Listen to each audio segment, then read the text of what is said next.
Fundamental concept of organic chemistry mechanism. अब देखिए पूरी ऑर्गेनिक केमिस्ट्री की बात करते हैं। तो पूरी ऑर्गेनिक केमिस्ट्री में रिएक्शन कराने के लिए 3 लोगों की जरूरत पड़ती है।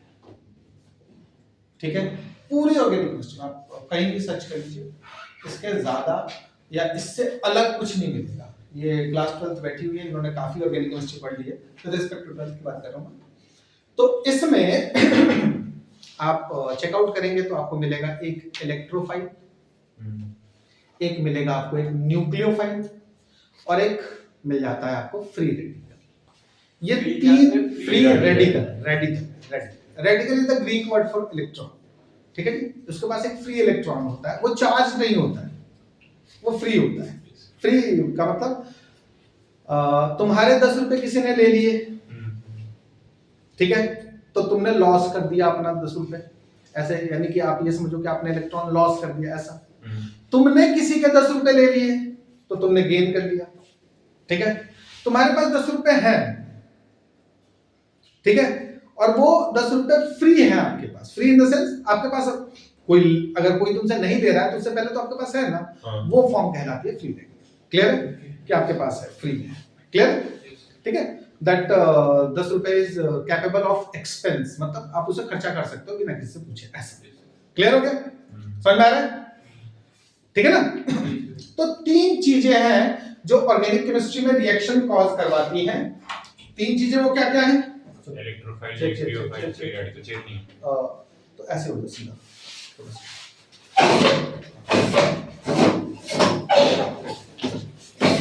थोड़ा सा साइड एक प्रॉपर है, थोड़ा सा प्रॉपर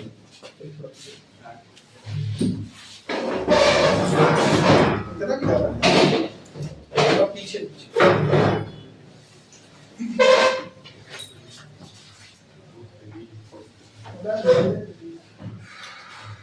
हाँ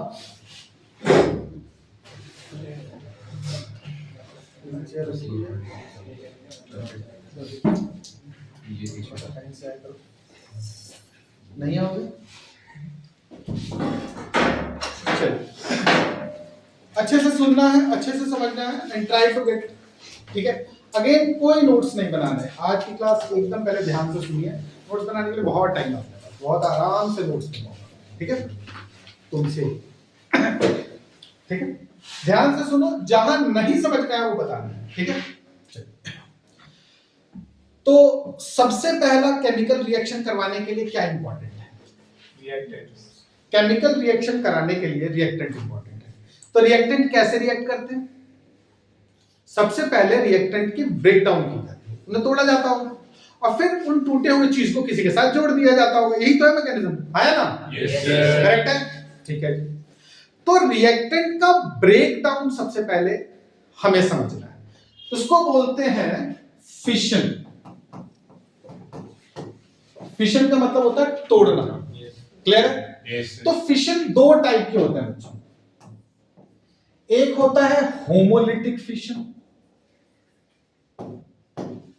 और एक होता है हेट्रोलिटिक फिशन। करेक्ट है? Yes sir.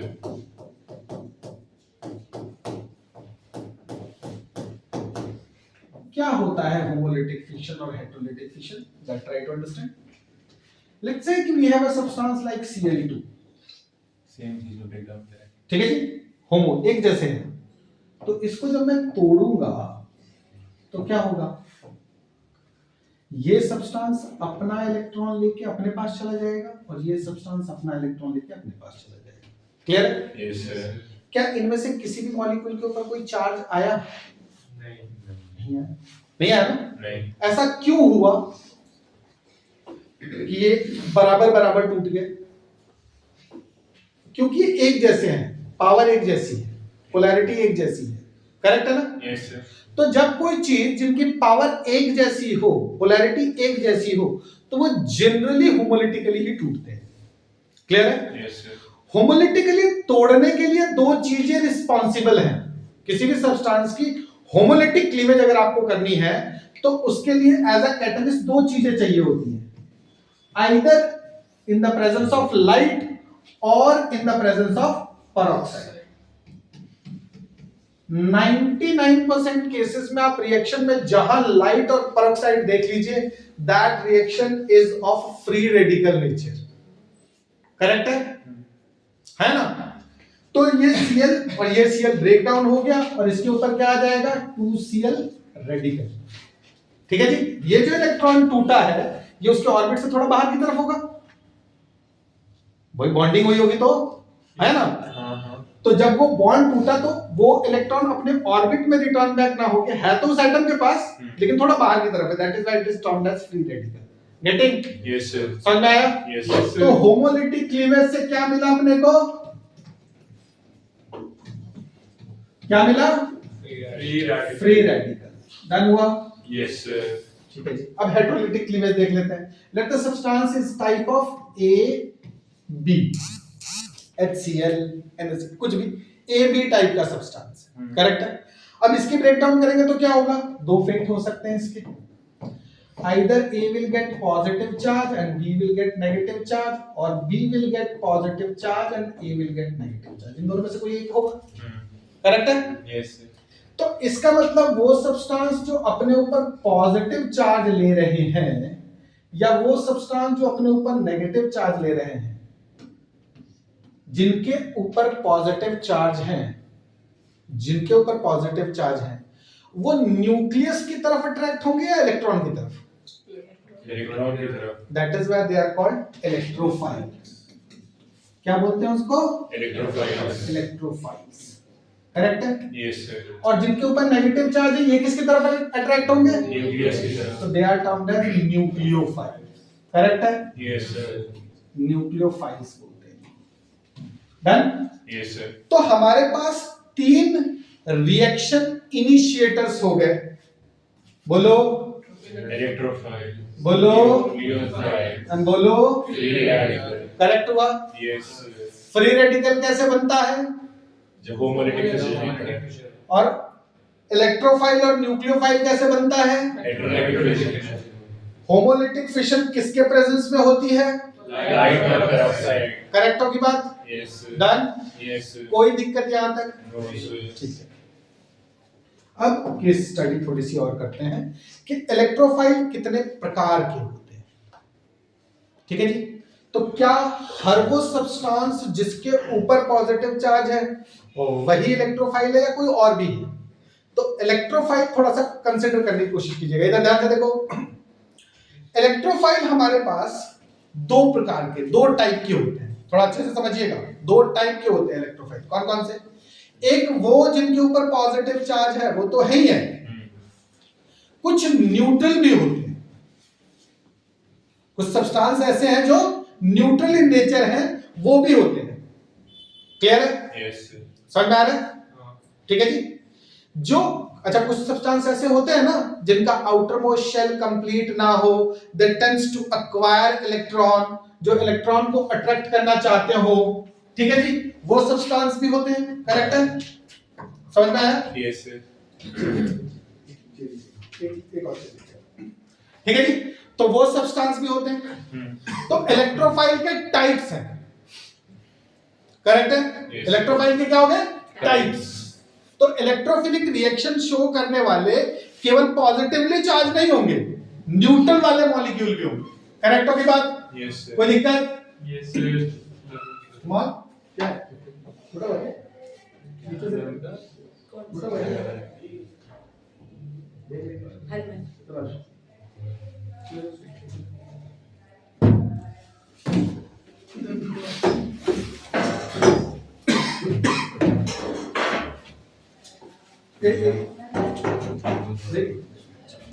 चल ठीक है जी।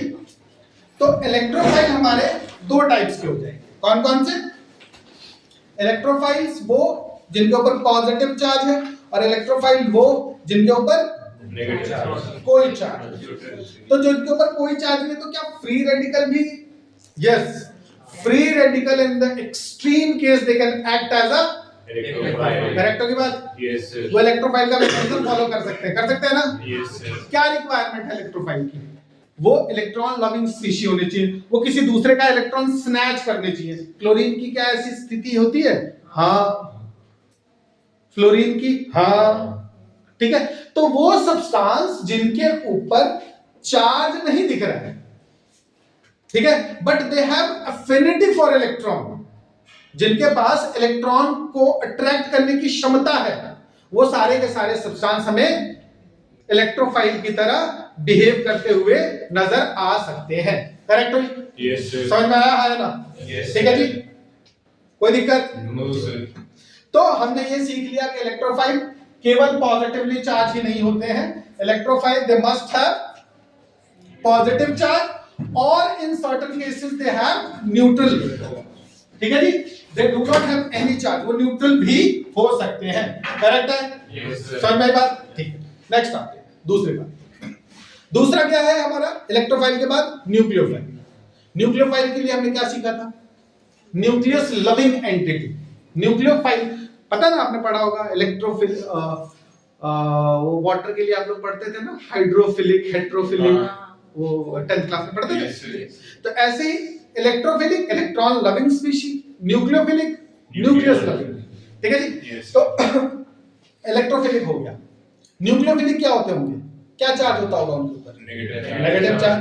तो क्या वो सिर्फ नेगेटिव चार्ज वाले होते होंगे? नहीं, they must be neutral also. ठीक है, एक क्वेश्चन पूछता हूं मैं आपसे, मुझे on the basis of equilibrium मुझे ये बताइए कि electrophilic substance will they behave as a Lewis acid और they behave as a Lewis base? Electrophiles किसकी तरह बिहेव करते हैं? लेविस एसिड की तरह या लेविस बेस की तरह?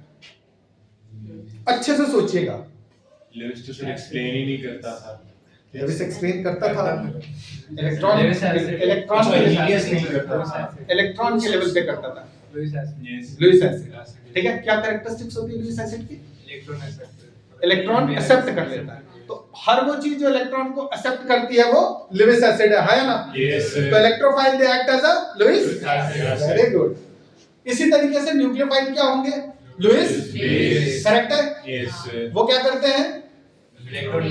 इलेक्ट्रॉन डोनेट करते हैं। NH3 एक्ट कर सकता है क्या? NH3. हाँ, NH3, क्या NH3 एक्ट कर सकता है न्यूक्लियोफाइल की तरह? Yes, NH3 has a loan pair of Yes, electron, sir. है ना?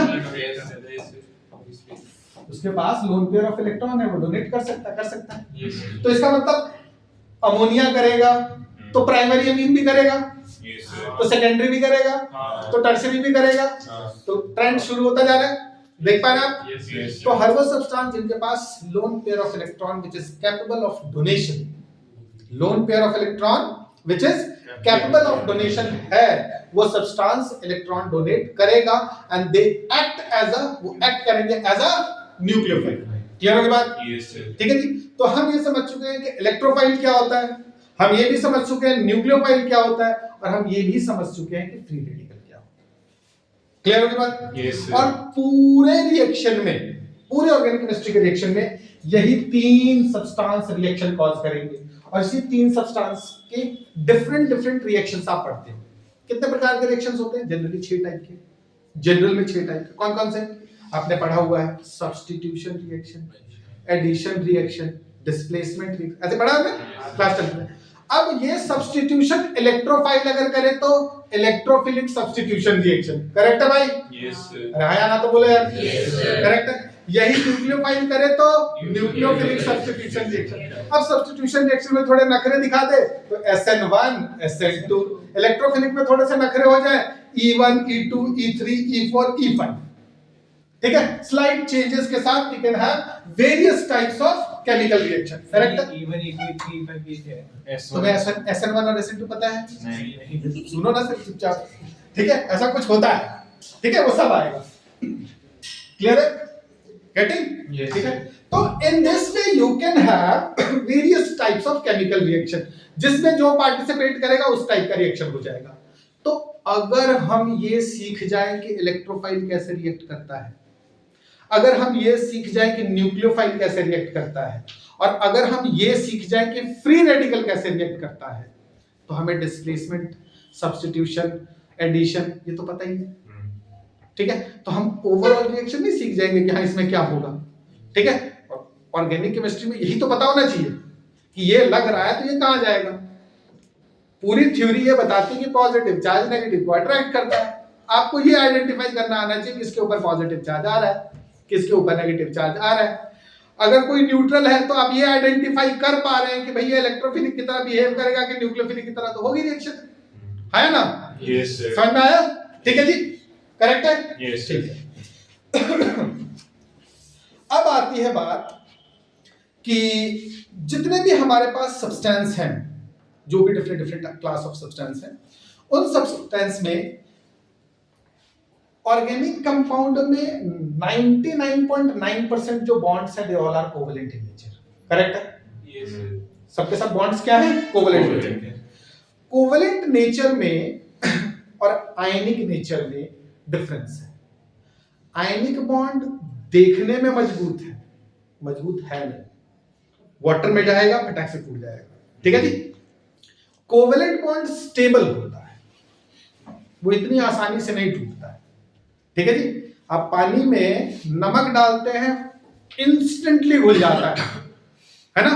लेकिन पानी में चीनी डालते हैं took time because of its covalent nature, वो आसानी से नहीं टूटता है, क्लियर है? Yes, sir. तो कोवेलेंट बॉन्ड के अंदर कुछ अलग अलग टाइप की कैरेक्टरिस्टिक्स देखने को मिलते हैं, कुछ अलग अलग प्रॉपर्टीज देखने को मिलती है, जिसको हम बोलते हैं इलेक्ट्रॉन शिफ्ट, ठीक है जी। ये इलेक्ट्रॉन शिफ्ट अलग अलग कंपाउंड के वजह से होता है। तो इलेक्ट्रॉन की जो डिस्प्लेसमेंट है इन the covalent bond that is understood in the terms of inductive effect, correct है? Hmm. रिपीट करना तो ये भाई बताता हूं। इलेक्ट्रॉन की जो इलेक्ट्रॉनिक डिस्प्लेसमेंट, इलेक्ट्रॉनिक डिस्प्लेसमेंट किसमें? डिस्प्लेसमेंट इन कोवेलेंट बॉन्ड,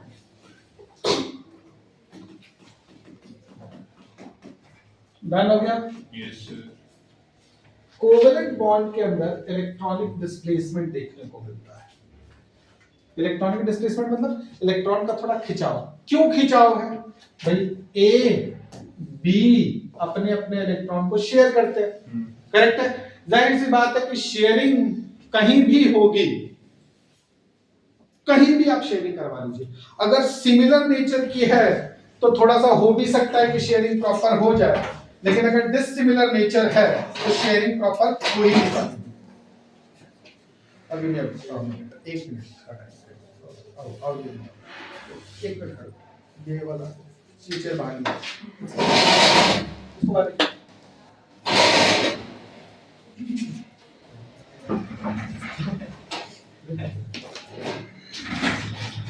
इसको बाहर निकालिए।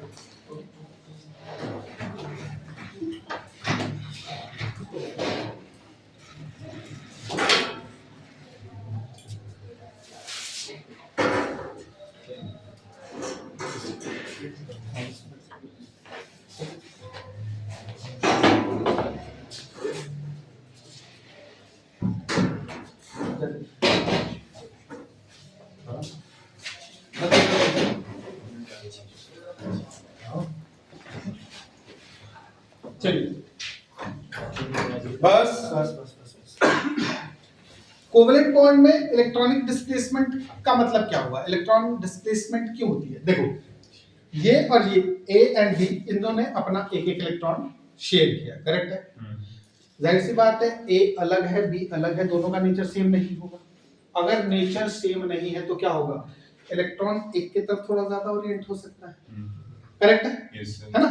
बी की जगह पे सी लगा दे, थोड़ा और ज्यादा वो अट्रैक्टिव इन नेचर होगा तो वो थोड़ा और इलेक्ट्रॉन को अपनी तरफ पुश कर लेगा, Yes, और sir. खींच लेगा।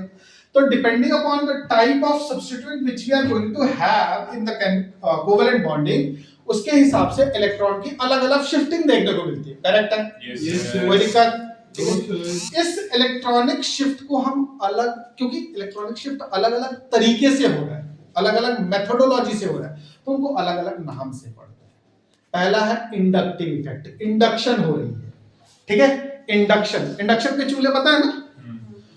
क्या उस चूल्हे के ऊपर आप हाथ रखते हो तो करंट लगता है? नहीं. लेकिन बर्तन रखते हो तो बर्तन गर्म होना शुरू हो जाता है। ठीक है जी। इंडक्शन क्या है, क्लास 12 बहुत अच्छे से जानती है। देखो जरा ध्यान से, ये एक प्लेट है, ठीक है। बस इस प्लेट के साथ ये एक मैं रॉड लेके आता हूं विच इज पॉजिटिवली चार्ज। वैसे रॉड ये लग नहीं रहा है, ये पॉजिटिवली चार्ज है। तो ये क्या करेगा, जब ये पॉजिटिव चार्ज इसके नजदीक आएगा तो इस प्लेट के सारे इलेक्ट्रॉन को अपनी तरफ खींच लेगा। Yes, sir. ये इलेक्ट्रॉन को खींचेगा तो पॉजिटिव चार्ज को दूर भी तो कर देगा। Yes, sir. ठीक है। अगर इस प्लेट के ऊपर एक वायर जोड़ के उसे अर्थ कर दिया जाए तो सारा का सारा पॉजिटिव चार्ज ग्राउंड में, करेक्ट है, सारा का सारा पॉजिटिव चार्ज ग्राउंड में चला जाएगा।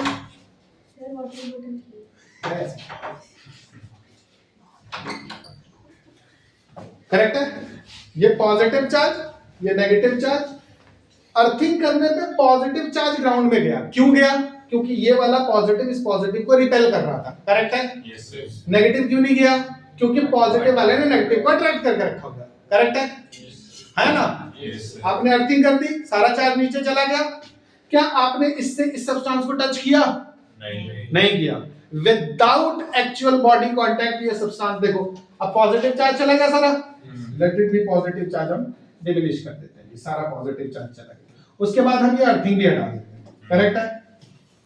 ये सब्सटेंस पे नेगेटिव चार्ज रहेगा सिर्फ। हाँ। अब इसको हटा दो, अब इसको भी हटा दो। ये नेगेटिव चार्ज अपने आप को डिस्ट्रीब्यूट कर लेगा पूरी जगह पे। Yes, sir. करेक्ट है।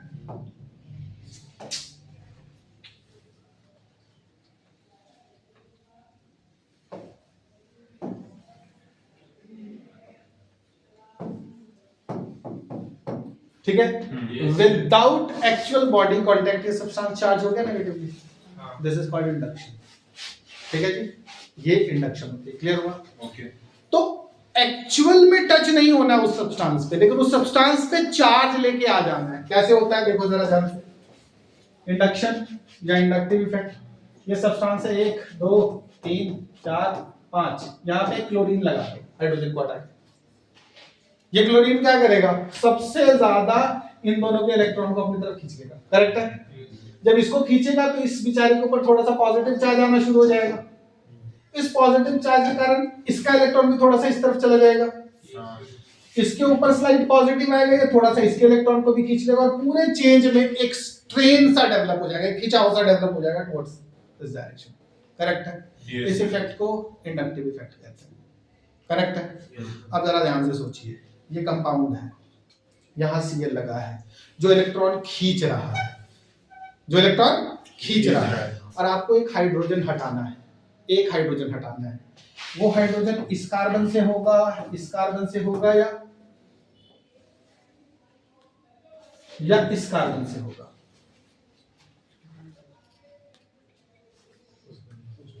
इस कार्बन से अगर हाइड्रोजन को हटाया जाता है तो हमें ज्यादा ताकत लगानी वही पड़ेगी। फिर वो वाला था तो. इस कार्बन से अगर हटाया जाए तो ये तो ऑलरेडी खींच रहा है ना इलेक्ट्रॉन, Yes, sir. ये ऑलरेडी इलेक्ट्रॉन खींच रहा है, तो ये क्या करेगा बेचारा, ये अपना इलेक्ट्रॉन इसको डोनेट करके H+ बनके बाहर जाना निकलना शुरू हो जाएगा।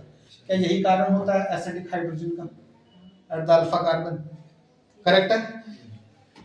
ये अल्फा कार्बन जिस पे इलेक्ट्रोनेगेटिव सब्सटेंस जुड़ा हुआ है उसको अल्फा कार्बन ट्रीट कीजिए। अल्फा कार्बन हमेशा एसिडिक इन नेचर होता है। होता क्या है अल्फा कार्बन? पहला कार्बन, करेक्ट है, जिस पे सब्स्टिट्यूएंट एडेड है। क्लियर हो गया? That is alpha carbon. Clear हो गया? और alpha carbon acidic in nature होता है। क्यों एसिडिक? क्योंकि वो H+ रिलीज करता है। ठीक है जी? Yes. समझ में आया? Yes, sir. समझ में आया? Yes, ठीक है। sir. तो कौन सी जगह से इजीली निकलेगा? यहीं से निकलेगा इजीली। क्लियर हो गया? Yes. तो you are not going to study only the कि वेल ये क्या होता है इंडक्टिविटी, इसका इंपैक्ट क्या है वो समझना, ये कैसे रिएक्शन में काम आएगा वो समझना। ठीक है? समझ में आ रही बात मेरी? Yes, तो sir. इंडक्टिव इफेक्ट कैसे हेल्प आउट करता है that we have understood. Correct है? कोई दिक्कत? No, sir. समझ में आया? Yes, ठीक है। sir. अब इंडक्टिव इफेक्ट दो प्रकार के हो सकते हैं।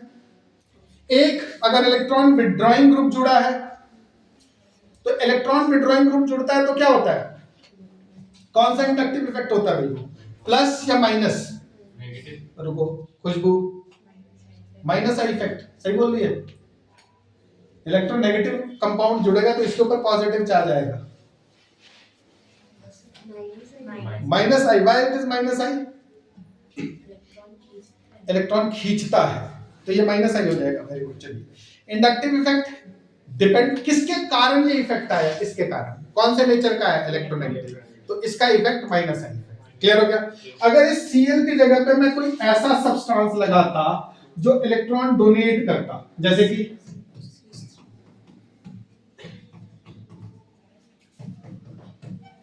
समझ में आ जाएगा 10 मिनट के अंदर में कैसे इलेक्ट्रॉन डोनेट करता है, अभी के लिए मान लो। ठीक है जी, ये compound electron donor in nature है, ये इलेक्ट्रॉन डोनेट करेगा। इससे क्या होगा, इलेक्ट्रॉन की ड्रिफ्टिंग इस डायरेक्शन में हो जाएगी, इसको क्या बोलेंगे, प्लस साइन। क्लियर हो गया। ठीक है जी, तो दो टाइप के इंडक्टिव इफेक्ट देखने को मिले, कौन सा, माइनस प्लस, करेक्ट है। अब अगर ये ऐड हुआ है तो H प्लस कहां से निकलेगा, उस तरफ से। ठीक है। तो Cl नेगेटिव अटैक कहां पे करेगा, वहीं पे उसी जहां इलेक्ट्रॉन ज्यादा है भाई। अच्छा ठीक है जी, तो Cl जो है वो यहाँ पे अटैक करना ज्यादा अच्छा समझेगा, क्योंकि यहाँ पे उसको इलेक्ट्रॉन मिलेगा, करेक्ट है। तो हर वो सब्सटेंस जो इलेक्ट्रोनेगेटिव इन नेचर होगा वो उसके अटैक की प्रोबेबिलिटी इस जगह पे ज्यादा होगी, regardless of this point. Clear हुआ, यस सर। कोई दिक्कत, मेकिंग इट सेंस और नॉट, कम समझ आ रहा है सर। कम समझ में आ रहा है, नहीं ऐसा नहीं, तो इसका मतलब बीच में कहीं क्या नहीं समझ में आया, चलो फिर से बताओ, कोई बात नहीं। उस वाले से क्यों नहीं कर रहे हैं, हंसी क्यों कर रहे हैं? Cl को क्या चाहिए, इलेक्ट्रॉन चाहिए, वही से इलेक्ट्रॉन ये डोनेट कर रहा है, तो यहाँ इलेक्ट्रॉन ज्यादा होंगे ना, वहां जाते जाते तो कम हो जाएगा। वो तरीके ठीक है। ठीक है जी, यस सर। तो अगर वहां जाते जाते इलेक्ट्रॉन कम हो गया तो वहां जाएगा क्यों, तो यहाँ जाएगा ना जहाँ इलेक्ट्रॉन मिले। भंडारा होता है, मान लो भंडारा हो रहा है गुरुद्वारे पे, तो मिलिट्री गेट पे जाओगे, नहीं तुम वहां पहुंचे हुए होगे, करेक्ट है, तुम वही Cl हो, करेक्ट हो गया, यस। ठीक है, चलिए नेक्स्ट दूसरा है electromeric effect, this is again inductive. Clear हुआ, है ना भाई, कोई ऐसा बालक जिसको ना क्लियर हो पूछ सकता है। इंडक्टिव इफेक्ट क्लियर हुआ, ये इंपॉर्टेंट है, ऑर्गेनिक में यूज होता है ये। दूसरा इलेक्ट्रोमेरिक इफेक्ट, क्या होता है इलेक्ट्रोमेरिक इफेक्ट,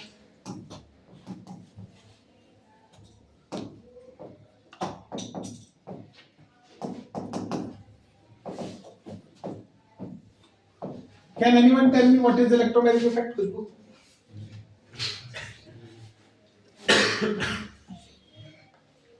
बताए, नहीं पता। ठीक है जी, देखो ये अच्छा आराम से, ये कार्बोनिल ग्रुप है, ठीक है। C double bond O group is known as carbonyl group, याद रखिएगा। कार्बोनिल ग्रुप वाले कंपाउंड बहुत सारे हैं, कौन कौन से, acid anhydride, carboxylic acid, aldehyde, ketone, ये सब। क्लियर हो गया, ठीक है, एसिड क्लोराइड, ये सब। तो ये कार्बोनिल ग्रुप है। कार्बोनिल ग्रुप की खास बात क्या है, carbonyl group polar in nature होता है, पोलर नेचर का होता है। कौन सा नेचर का होता है, पोलर। क्यों होता है पोलर नेचर का, एक इलेक्ट्रोनेगेटिव एलिमेंट कार्बन के साथ जुड़ा हुआ है, एक इलेक्ट्रोनेगेटिव एलिमेंट जो कि इलेक्ट्रॉन को स्नैच करने की पावर रखता है, वो किसके साथ जुड़ा हुआ है, कार्बन। इस तरफ और इस तरफ।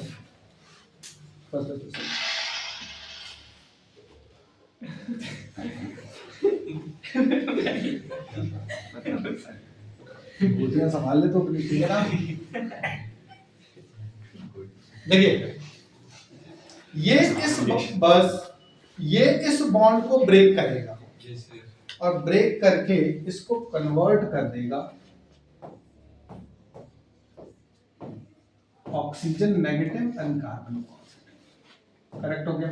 यस ये कार्बोनिल ग्रुप की ये इसका पहला स्टेप होता है। Whenever there is a carbonyl group, सबसे पहला काम यही होगा 99.9% केसेस में, ठीक है जी, समझ में आया, ठीक है। अब जरा देखिए, कोई सब्सटेंस है मेरे पास, लेट्स से मेरे पास एक सब्सटेंस है A जो कि मैं अटैक करवाना चाहता हूँ, दूसरा है B जो कि मैं अटैक करवाना चाहता हूँ। Let it be A is positive in nature, right सी बात है कि A B जब रहे होंगे, A B को मैंने तोड़ा, यस तो either I should get A plus and B negative, और I should get B plus और A नेगेटिव, करेक्ट है,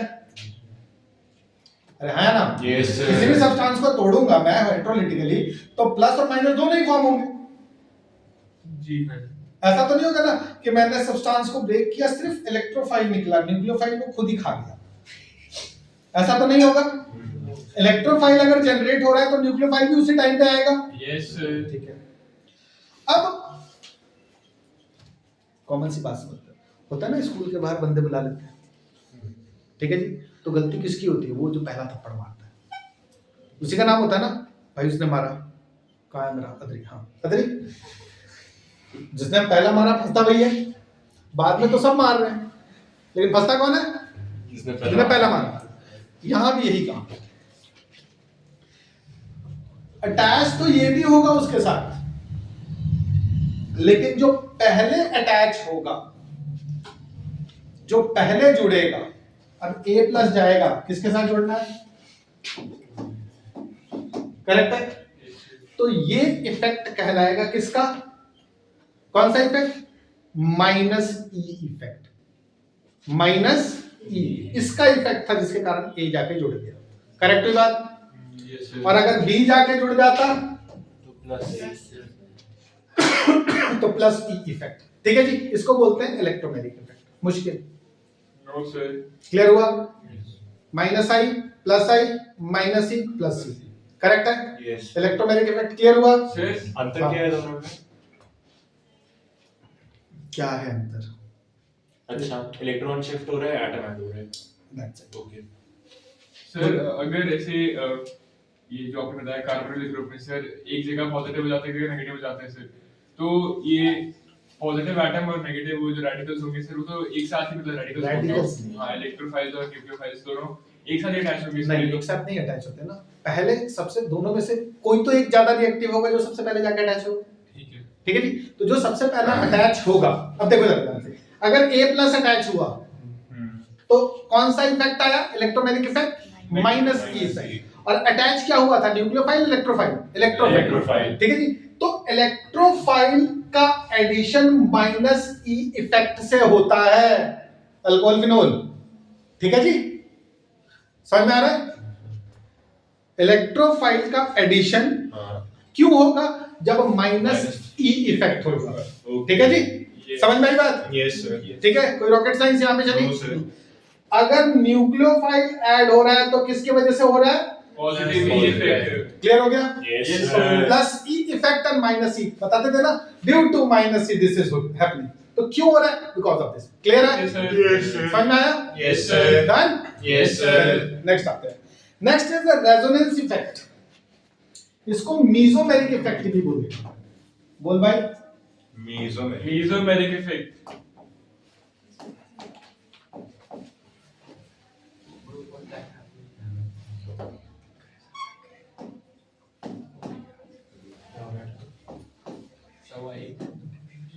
ठीक है जी, रेजोनेंस इफेक्ट मीजोमेरिक भी इफेक्टिव होता है। ठीक है, क्या है रेजोनेंस इफेक्ट? इसमें भी इलेक्ट्रॉन शिफ्ट होता है, पता है ना सबको?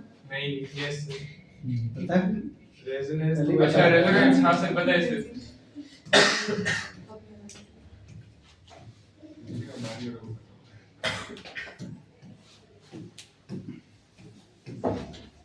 यहाँ पे नेगेटिव, इधर पॉजिटिव, ये और ये बॉन्ड ऐसा, ये वाला इसको इलेक्ट्रॉन देगा,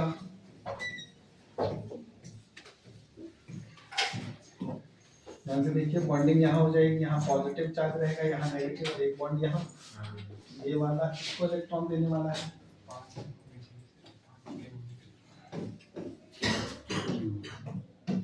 देखिए जरा ध्यान से, जब ये वाला इसको इलेक्ट्रॉन देगा तो इधर पॉजिटिव, यहाँ पे आ जाएगा नेगेटिव, इधर आ जाएगा पॉजिटिव, एक बॉन्ड की फॉर्मेशन यहाँ, एक बॉन्ड की फॉर्मेशन यहाँ, और जो थर्ड बॉन्ड की फॉर्मेशन होगी दैट इज,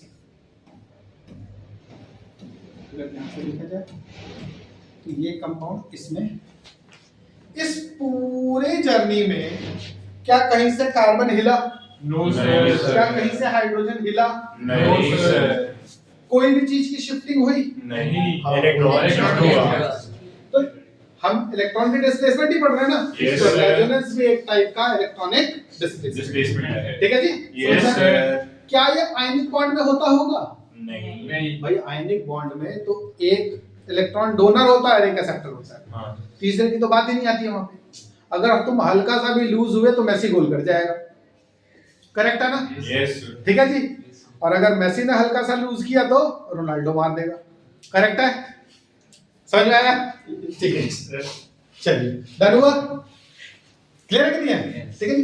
तो आयनिक बॉन्ड के केस में इलेक्ट्रॉन की शिफ्टिंग नहीं हो सकती, क्यों? उस बॉन्ड का आधार ही इलेक्ट्रोस्टैटिक फोर्स ऑफ अट्रैक्शन है।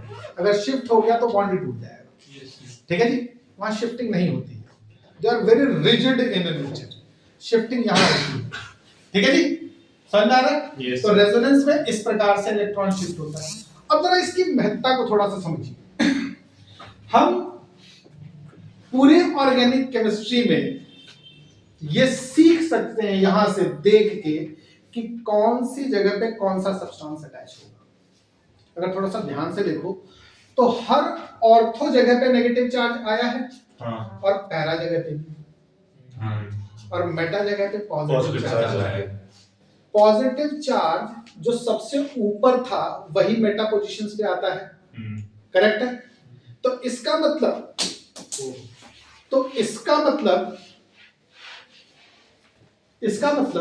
अगर यहां पे कोई ऐसी चीज अटैच्ड हो, ध्यान से देखो, ऐसी चीज अटैच्ड हो जो इलेक्ट्रॉन डोनेट करता हो, डोनेट करता हो, इसको रिंग को इलेक्ट्रॉन दे रहा है, तभी तो ये बेचारा डबल, इस कार्बन के पास डबल बॉन्ड भी है, एक इधर से भी बॉन्ड है, ये भी इलेक्ट्रॉन दे रहा है, तो कार्बन कह गया डबल बॉन्ड तोड़, करेक्ट है? अपना कुछ बोझ हल्का करे, ठीक है ना? समझ में आया? Yes sir. तो ये डबल बॉन्ड को ब्रेक करेगा, ध्यान से देखना, ये डबल बॉन्ड को ब्रेक करेगा, ब्रेक करके यहाँ पे नेगेटिव चार्ज आ जाएगा। तो इसका मतलब अगर यहाँ पे ऐसा सब्सटेंस एडेड है जो इलेक्ट्रॉन देता है, तो इस जगह पे कौन सा सब्सटेंस ऐड ऑन हो सकता इलेक्ट्रॉन है? लेता है। इलेक्ट्रॉन लेता है, करेक्ट है? यस क्लियर हो गया? यस ठीक है? सर। इस जगह पे जो सब्सटेंस इलेक्ट्रॉन लेता है, तो यहाँ पे भी वही सब्सटेंस होगा जो इलेक्ट्रॉन लेता है। Yes sir. मॉलिक्यूल के कैरेक्टरिस्टिक्स पढ़ी जाती है, ऑर्थो पैरा डायरेक्टिंग। वो सब्सटेंस जो ऑर्थो पे डायरेक्ट होगा वो पैरा पे भी डायरेक्ट होगा, करेक्ट हो गया? Yes. और ज्यादा कहां पे डायरेक्ट होगा? पैरा पे। क्यों? स्टीरिक हिंड्रेंस कम है, यहां रहेगा तो सब्सटेंस के बीच में बॉन्ड पेयर रिपल्शन हो सकती है। स्टेरिक हिंड्रेंस क्या होता है सर? स्टीरिक हिंड्रेंस नहीं पढ़ा है, चलो साइड में। स्टीरिक हिंड्रेंस नहीं पढ़ा हमने। Classification of element and periodicity in the properties. Steric hindrance, चलिए मैं थोड़ा सा और अच्छे से बताना शुरू करूं। केमिकल बॉन्डिंग में lone pair repulsion, bond pair repulsion होता है। उस बॉन्ड पेयर रिपल्शन के कारण एटम पे डायरेक्ट अटैक करना मुश्किल हो जाता है, ठीक है जी? करेक्ट है? Yes. एक आम यहाँ लगा हुआ, बहुत सारी टहनियां जा रही हैं, तो आम पे डायरेक्ट हिट नहीं हो पाएगा ना, दैट इज हिंड्रेंस, ठीक है जी? स्टीरिक हिंड्रेंस, क्लियर होगा? Yes, समझ में आया? तो यहाँ पे अगर एक कंपाउंड है, यहाँ पे एक कंपाउंड, यहाँ पे अगर बॉन्डिंग है, तो बॉन्डिंग में ये वाला बॉन्ड इस वाले बॉन्ड को रिपेल करेगा, तो ये ज्यादा स्टेबल नहीं होगा, ये वाला ज्यादा स्टेबल होगा, करेक्ट हो गया? Yes, तो sir. Major product will be para और minor product will be at ortho, clear हो गया? Yes, sir. तो जब कभी भी कोई भी सब्सटेंस इसके ऊपर अटैक करेगा, इस नेचर का ऑपोजिटली नेचर इस वाली जगह पे अटैक कर रहा है, यस। इस नेचर का ऑपोजिट नेचर इस जगह पे अटैक करता है, और जो सिमिलर नेचर वाले होते हैं वो कहां पे अटैक करेंगे? मेटा पोजीशन, ठीक है जी? यस। समझ में आया? तो वो सब्सटेंस जो रिंग को, जो बेंजीन को इलेक्ट्रॉन देगा, वो सब्सटेंस जो बेंजीन रिंग को इलेक्ट्रॉन देगा, वो क्या कर रहा है? रिंग को एक्टिवेट कर रहा है या डीएक्टिवेट कर रहा है? एक्टिवेट कर रहा है। जो सब्सटेंस रिंग को इलेक्ट्रॉन देगा, वो एक्टिवेट कर रहा है रिंग को या डीएक्टिवेट कर रहा है? देखो ऑलरेडी इसके पास डबल, एक सेकंड, हाँ थोड़ा सा मीनिंग उल्टा लग रहा है, सुनो ध्यान से सुनो। यहाँ पे सारे के सारे कार्बन जो है वो डबल बॉन्डेड है, हाँ। ऑलरेडी उसके पास डबल बॉन्ड है, और फिर तुम एक एक्स्ट्रा इलेक्ट्रॉन दे रहे हो। आप क्या कर रहे हो? अच्छा काम कर रहे हो, आप उसकी एक्टिविटी को बढ़ाने की कोशिश कर रहे हो। बढ़ तो रही है, क्या है एक्टिविटी बढ़ रही है? वो इलेक्ट्रॉन शिफ्ट करना पड़ रहा है उसको। एक्टिविटी क्या है? उस सब्सटेंस का अपना किसी के साथ कुछ होना, ठीक है जी? ठीक है, आपने उसको अलग काम लगा दिया। जिस उम्र में बच्चों को खेलना कूदना चाहिए था, भारत भ्रमण करना चाहिए था, इस प्रकार की शिक्षा नीति बनाई, बच्चों को पढ़ना पड़ रहा है। ये क्या है जिंदगी का? पैदा हो कि वही किताब पढ़ो जो हमारे पापा भी पढ़ के गए थे, खुद ही प्रॉब्लम बनाओ, खुद ही उसको सॉल्व ना कर पाओ, खुद ही फेल हो जाओ। क्या मतलब कहाँ जाना चाहते हैं हम लोग? ठीक है जी।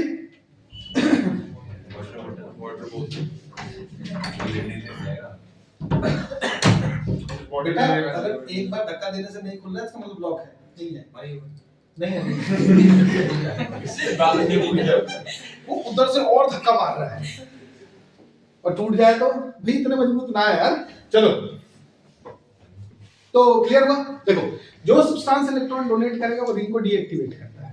तो डीएक्टिवेटिंग इज मेटा डायरेक्टिंग, ठीक है जी, और activating ortho para directing. Clear हो गया? इस प्रकार से हम सीखे, थोड़ा सा आगे आ जाएगा, ठीक है, हम सीखेंगे। तो मेरे ख्याल है कि रेजोनेंस कुछ क्लियर हुआ। Yes sir. Resonance is okay और नॉट? इलेक्ट्रॉन का शिफ्ट यहां दिखा? Yes sir. अरे है ना? Yes sir. नेक्स्ट आ जाता है रेजोनेंस। हाँ बस। नेक्स्ट एक और होता है hyperconjugation. Can anyone tell me what it is? Class 12 hyperconjugation. अच्छा पहले इसको समझो। हेलो,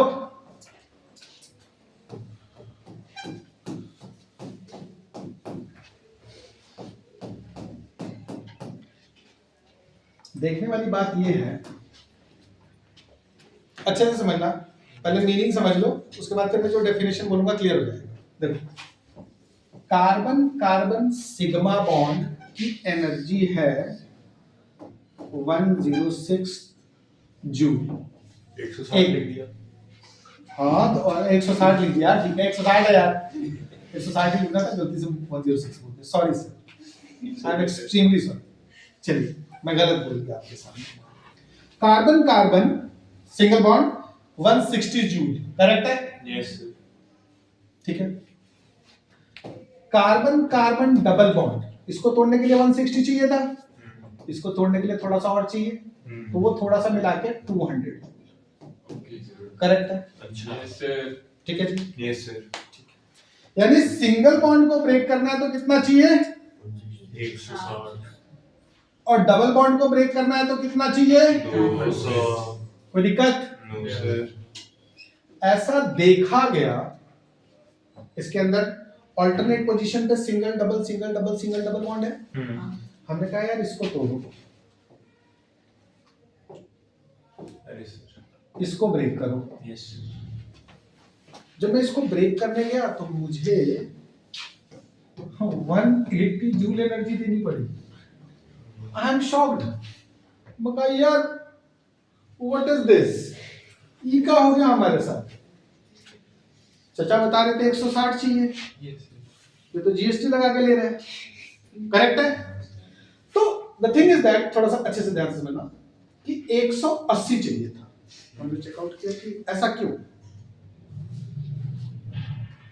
तो स्टडी ये कहती है कि whenever there is alternate position पे अगर single bond double bond single bond double bond है, single bond double bond single bond double bond single bond double bond, ऐसा अगर है तो जो ये सिंगल बॉन्ड वाला है ना, इसके अंदर partial double bond character develop हो जाता है।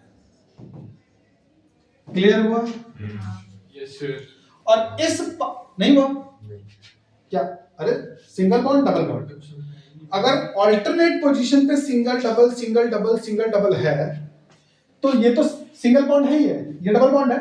इस बॉन्ड का ऑर्बिटल का जो इलेक्ट्रॉन है वो थोड़ा सा इसकी तरफ ओरिएंट हो जाएगा, थोड़ा सा इसका वाला ओरिएंट हो जाएगा, यहाँ पे थोड़ा सा हो जाएगा, इधर थोड़ा सा हो जाएगा, इधर थोड़ा सा हो जाएगा, करेक्ट है? तो regardless of the bond is having, जाना है 2 बजे कहाँ जाना है? ट्रेन पकड़नी है सर। ऑल्टरनेट पोजीशन पे सिंगल डबल बॉन्डिंग अगर है तो वो जो बॉन्ड जो कि सिंगल दिख रहा था उस बॉन्ड का भी they attain some partially double bond character. Clear हुआ? Yes, sir. समझ में आया? वो कैसा अटेन कर लेते हैं? कुछ partial double bond character exhibit कर लेते हैं। क्लियर हो गया? Yes, sir. इस चीज को हाइपर कॉन्जुगेशन कहते हैं। क्लियर बात? Yes, sir. ठीक है, इसका दूसरा नाम है बेकर नॉर्थन इफेक्ट।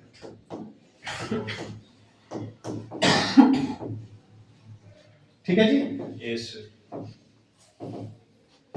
कोई दिक्कत? समझ में आई बात? क्लियर है? क्लियर हुआ? अगर मॉलिक्यूल में ऑल्टरनेट पोजीशन पे single bond double bond single bond double bond है, तो जो सिंगल बॉन्ड है वो भी partial double bond character exhibit कर लेता है। That is called hyper conjugation. ऐसा देखा जाता है, ध्यान से देखिएगा, अच्छे से समझिएगा।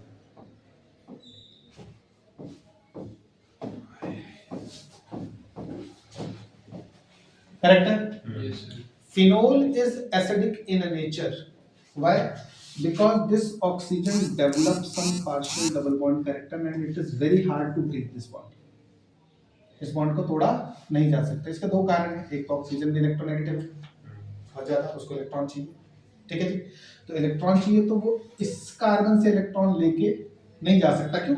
ये कार्बन जो है इसके साथ जो अटैच्ड है, ड्यू टू रेजोनेंस, रेजोनेंस में क्या हो रहा है? इलेक्ट्रॉन शिफ्ट हो रहा है। रेजोनेंस करेक्ट है ना? इलेक्ट्रॉन शिफ्ट हो रहा है, यहाँ से यहाँ, यहाँ से यहाँ। पता है सबको रेजोनेंस क्या होता है? एक्सप्लेन ना, वो एक आदमी थैला पकड़ो ऐसा। क्लियर है? Yes, sir. कोई ऐसा बालक जिसको नहीं पता, मैं बता सकता हूँ। ठीक, यहाँ से यहाँ, यहाँ से यहाँ, यहाँ से यहाँ, यहाँ से जो भी इलेक्ट्रॉन चल रहा था, अभी इन्होंने इसको भी टीम में खिला दिया है, 5 मिनट के लिए तू ही पकड़ेगा। करेक्ट है? तो ये चला तो it will develop a partial double bond character. ये बॉन्ड नहीं टूटेगा। तो टूटेगा कौन सा? ये वाला। तो इट विल गो लिबरेट, ये अपना H+ रिलीज करता है, ऑक्सीजन नेगेटिव। आपको जान के हैरानी होगी, फिनोल से ज्यादा फिनोक्साइड आयन जो होता है वो स्टेबल होता है। ठीक है जी, इसीलिए घर में फिनोल का पूछा, हॉस्पिटल्स में फिनोल का पूछा लगा। It is acidic in nature. ये H+ आयन रिएक्टिव है, ये ग्राम पॉजिटिव बैक्टीरिया के पेप्टिडोग्लाइकन लेयर के साथ जाके बॉन्डिंग कर देता है। ठीक है जी, और उसकी लेयरिंग को खत्म कर देता है। ठीक है जी, जब वो लेयर ऑक्सीडाइज हो जाए, रिड्यूस्ड हो जाती है, तो उस लेयर के रिड्यूस होने पे वो बैक्टीरिया ऑटोमेटिकली, ठीक है जी, वो मर जाता है। ठीक है, तो इट इज मरता नहीं, मतलब डिसइंफेक्ट। तो ये it is acting as a Lysol disinfection, है ना? ऐसा था ना, डिसइंफेक्टेंट। हाँ, वही जो डिसइंफेक्टेंट है। तो डिसइंफेक्टेंट का मतलब माइक्रो ऑर्गेनिज्म को मारना नहीं है, उसके इफेक्ट को खत्म कर देना है।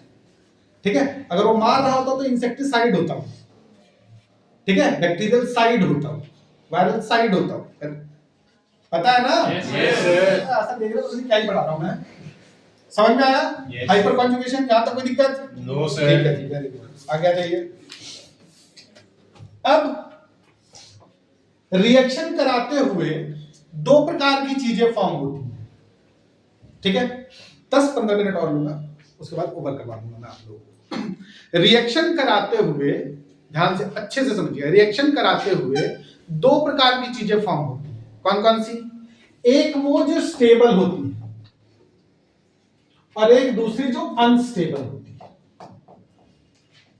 ठीक है जी, मान लो मैं A से B बना रहा हूं, B से C बना रहा हूं, C से ultimate product is D। Correct है? हो सकता है B और C जो रास्ते में बने हैं ये स्टेबल प्रोडक्ट। स्टेबल मतलब इनको मैं चाहूं तो A से B बना के 6 महीने के लिए B को प्रिजर्व करूं, फिर 6 महीने बाद B से C बनाऊं, 6 महीने के लिए फिर उसको भी प्रिजर्व कर लूं, फिर C से D बनाऊं। करेक्ट है? Yes, sir. समझ में आया? और दूसरा ये हो सकता है कि अगर मैंने A को रिएक्ट करवाया और B बन गया, तो अब मैं इसे रोक ही नहीं सकता। ये जब तक D नहीं बनाएगा तब तक रुकेगा ही नहीं बीच में। जैसे कि एग्जांपल लीजिए, आप घर में पानी में चावल को डाल दीजिए। करेक्ट है? चावल आधा पक गया, अब उसके बाद चाहे गैस बंद कर दीजिए, तो क्या उसको दोबारा सुखा के चावल बनाया जा सकता है? Is it possible? No, sir. आटे में पानी डाल दिया, आटा गूंथ दिया गया है, तो अब क्या उस गुथे हुए आटे को दोबारा से सुखा के ड्राई करके प्रॉपर क्रश करके फिर से आटा रिकवर कर लिया जाएगा? ऐसा नहीं है, ठीक है ना। अब उसका फाइनल प्रोडक्ट, हाँ आप गूथे हुए आटे को 10 15 20 मिनट, एक दिन, फ्रिज अच्छा हो तो 2 दिन भी आप स्टोर कर लीजिए, ठीक है जी, ऐसा कर सकते हैं। और नहीं तो वो खराब है, ऐसा नहीं हो सकता कि अब 6 महीने के बाद खेत में से गेहूं काट के लाए उसको आप 1 साल स्टोर कर लीजिए, कोई दिक्कत नहीं है, करेक्ट है। जैसे ही गेहूं से आपने आटा बनाया, अब उसकी लाइफ आधी कर दी आपने। आटा जो है 2-3 महीने के अंदर में कंज्यूम करना पड़ेगा आपको। आटे में आपने पानी डाल दिया, अब वो 2-3 दिन का मामला रह गया। और पानी से आपने गुथे हुए आटे से आपने रोटी बना दी, वो 1 दिन का मामला है, ठीक है जी, समझ में आ रहा है? Yes sir. तो जो भी रिएक्शन है, रिएक्शन में क्या होता है कि जो बीच में कभी कभी कुछ ऐसे कंपाउंड्स फॉर्म होते हैं which are stable in nature. उसी आटे से ब्रेड बना दो, अब ब्रेड 1 महीने तक स्टोर होगा, ठीक है जी, समझ में आया? तो कुछ चीजें जो रिएक्शन के बीच में फॉर्म होती है, they are stable in nature, ठीक है, they are stable in nature. वो इतनी स्टेबल होती है कि बी से सी बनेगा ही नहीं, आपको कुछ एक्स्ट्रा करना पड़ेगा तब जाके बी से सी बनेगा। ए से बी बन गया, बी से सी बनेगा ही नहीं, एक्स्ट्रा करो कुछ। तो ये जो स्टेबल चीज फॉर्म होती है, इनको हम बोलते हैं रिएक्शन में इंटरमीडिएट्स। क्या बोलते हैं? इंटरमीडिएट्स। और जो स्टेबल नहीं होती उनको क्या बोलते हैं? Transition state. Very good. जो स्टेबल नहीं होती उनको क्या बोलते हैं? ट्रांजिशन स्टेट, करेक्ट है। तो जो स्टेबल ही नहीं उनको पढ़ना क्यों? इसको हटाओ। जो स्टेबल है उनको पढ़ना है, करेक्ट है। यस। तो इंटरमीडिएट्स की स्टडी करते हैं। Basically it is reaction intermediates, है ना।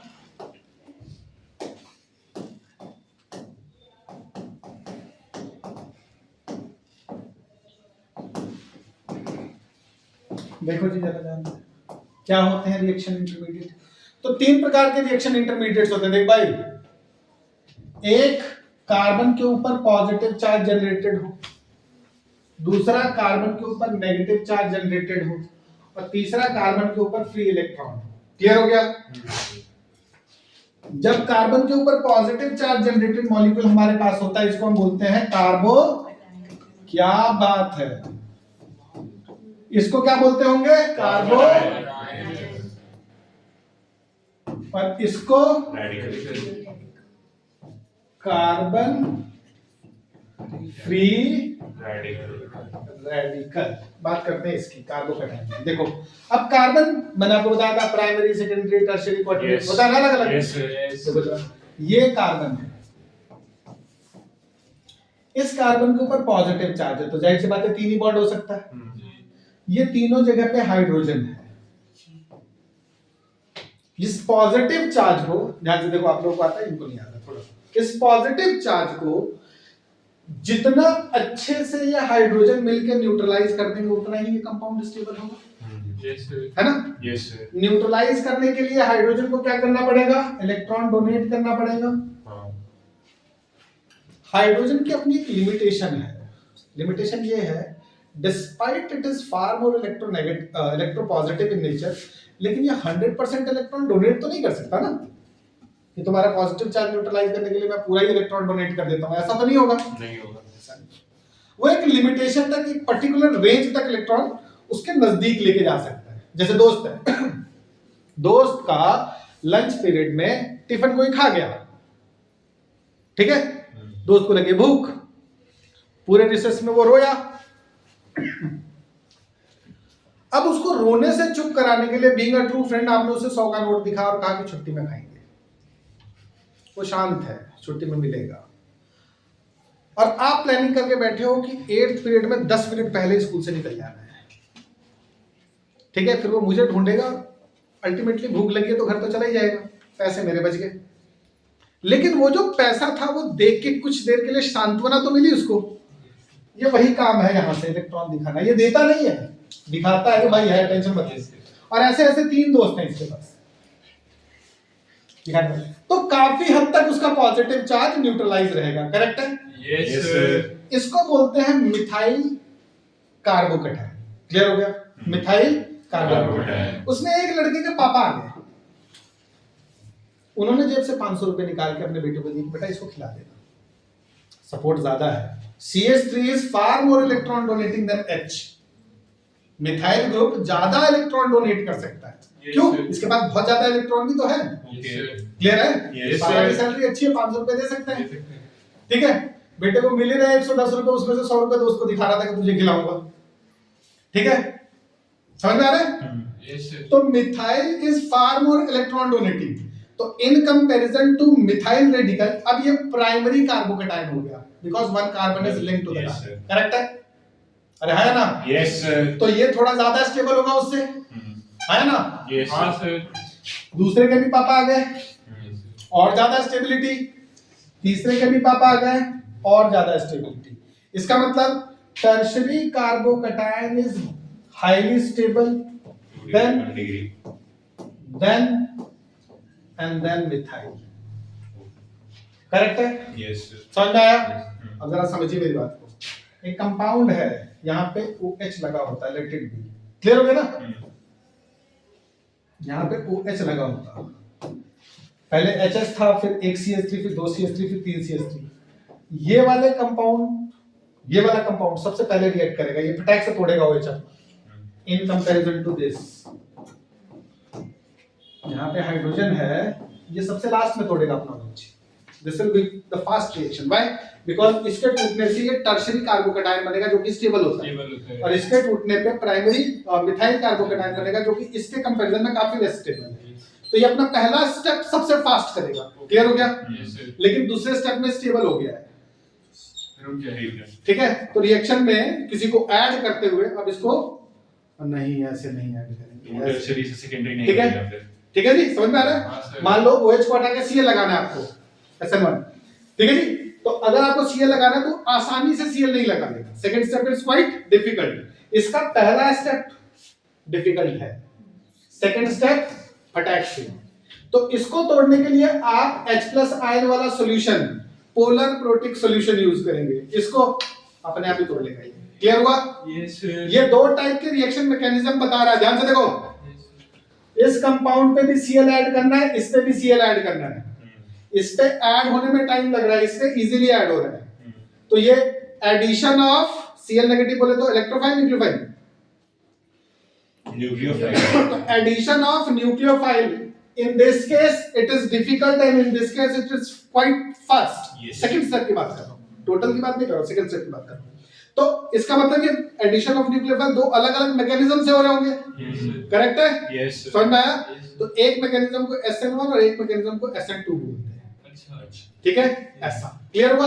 Yes, yes. समझ में आ रहा है? तो धीरे धीरे ज्ञान के चक्षु खुलते चले जाएंगे। समझ में आ रही बात? Yes, sir. कार्बोकैटायन का मामला क्लियर हुआ? Yes, sir. बात करते हैं कार्बन आयन के बारे में। कार्बन आयन क्या है भैया? देखो, कार्बन आयन के केस में, कार्बन के ऊपर वो जो कार्बन अभी मैं दिखा रहा था जिनके ऊपर पॉजिटिव चार्ज था, अब उसके ऊपर क्या आ जाएगा? Negative charge. Negative charge. अब कार्बन पे लगा हुआ CH3, अब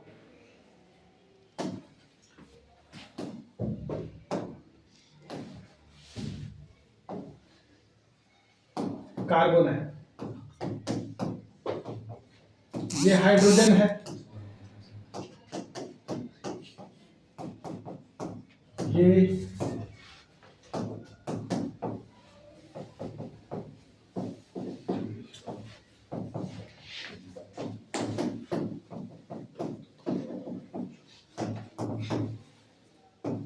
डन है भाई। अब क्या लगता है कौन सबसे ज्यादा स्टेबल होगा? सबसे लेफ्ट वाला, सबसे लेफ्ट वाला। क्यों?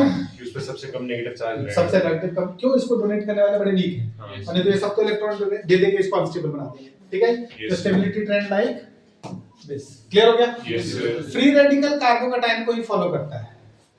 फ्री रेडिकल का जो ट्रेंड है वो कार्बोकैटायन को ही फॉलो करता है, यानी कि tertiary is more stable then secondary, secondary is more Yes. Stable then primary. Clear हो गया? Yes. So in this way we can able to analyze which carbocation is far more stable. Clear है? Yes, On sir. the basis of that हम ये भी बता सकते हैं कि दो में से कोई रिएक्शन अगर हो रही है तो कौन सा फास्ट होगा, कौन सा स्लो होगा, हमने वो भी सीख लिया।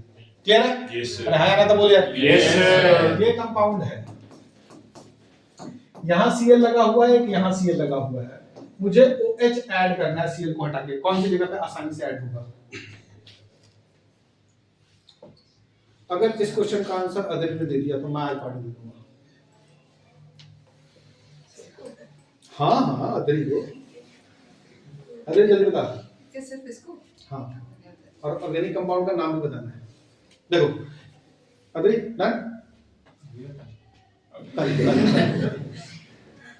इसको ब्रेक करते हैं तो यहाँ पे पॉजिटिव चार्ज आएगा क्योंकि Cl उठेगा तो पॉजिटिव। Yes, तो sir. This positive charge is attached to one carbon, it means it is primary carbocation. लेकिन ये वाला बॉन्ड सेकेंडरी है। तो सेकेंडरी ज्यादा स्टेबल होता है, हाँ. तो इसका मतलब यहाँ से Cl प्रोटेक्शन टूटेगा तो ये OH इसी पोजीशन पे जाके लिंक करेगा, आया ना? Yes, sir. ठीक है, तो आप प्रेडिक्ट कर सकते हैं कि कौन सा कंपाउंड बनेगा। क्लियर हो रहा है? धीरे धीरे मेरा ख्याल है केमिस्ट्री समझ में आती होगी। ठीक है जी?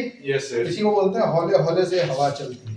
ठीक है, रहा ना तो बोलो। Yes, sir. ठीक है जी? Yes, sir. विद दिस हमारे जितने भी रिएक्शन के पार्ट्स थे वो कंप्लीट हो गए। अब हमारे पास कॉमन टाइप्स ऑफ रिएक्शंस है। Types of reactions, there are 8 types of reactions which are given in our book. नाम बता देता हूँ, बस मैं समझ गया। तो उसमें substitution, elimination, addition, rearrangement, condensation, isomerisation, pericyclisation and polymerisation, ये 8 टाइप के रिएक्शंस हैं। इनमें से 3-4 रिएक्शंस आपके कोर्स सीबीएसई में बहुत अच्छे से है, तो एटलीस्ट वो तो आप कर ही लीजिएगा। ठीक है जी? और उस पर फिर कैसे एक एक करके we will going to discuss how substitution takes place. तो एक दिन सब्स्टिट्यूशन की क्लास होगी, उसमें सब्स्टिट्यूशन के सारे टाइप्स पढ़ लेंगे। फिर how elimination takes place, elimination के टाइप्स पढ़ लेंगे। फिर हाउ वो फलाना, हाउ ये फलाना, ये सारा करके 4-5 दिन के अंदर में फिर डिफरेंट टाइप्स ऑफ अंदर नीचे इधर नहीं है। ठीक है जी? तो डिफरेंट एक रिएक्शन पे एक दिन 2 दिन जो भी लगेगा उसको निकाल के हम उसके ऊपर पीएचडी कर लेंगे। क्लियर हो गया? Yes, sir. मेरा ख्याल है कि आप लोगों को शायद थोड़ा ठीक लगा हो। Yes, sir. चलो ताली। चलो बस